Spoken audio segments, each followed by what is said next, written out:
Hello, Cancer. Ito yung gabay mo para sa araw na ito. Sa araw na ito or sa mga next few days. Ang hindi mag-effect ngayong araw na to, pwedeng sa mga susunod na araw. Cancer. Ngayon na yung time para umalis ka talaga dyan sa kinalalagyan mo. Kung plano mo talagang magkaroon ng changes o ialis yung sarili mo dyan. No? Kung gusto mo iligtas sarili mo, now is the time. No? Ito na yung opportunity mo. Kung gusto mo na umalis dyan sa abusive relationship, kung gusto mo na umalis sa abusive na boss, trabaho, o kung ano man, gusto mo na umalis sa mahirap na kalagayan, maraming pwedeng meaning para sa iyo, iba-iba. So, kung ano po yung nagre-resonate sa inyo. Pwedeng small thing lang naman, hindi masyadong big deal na issue, no? Okay?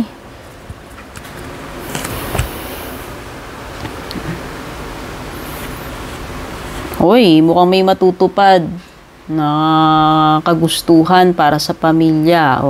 Ayan. Whether para sa iyo, sa asawa mo, sa anak mo, kapatid, magulang, pinsan, tiyuhin.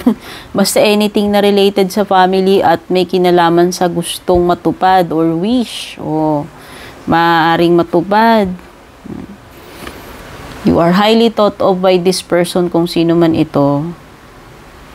Naiisip, namimiss, pinapahalagahan, pwedeng pinag-aalala, hindi ko alam, pero laman ka ng isip niyan kung sino man yan. Time to act daw, nagtutugma siya dito sa pale, sabi nung Lion, Cancer.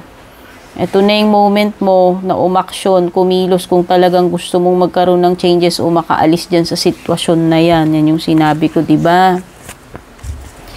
May Hanged Man dito. Okay, you will see the situation in another way.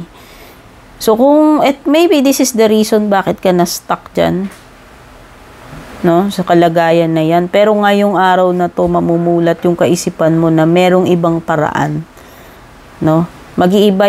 Totally mag-iiba yung pananaw mo Makakahanap ka ng solution, no? Eto. So, mukhang breakthrough yung nafe-feel ko rito, Cancer. So, good news para sa'yo yan. Okay?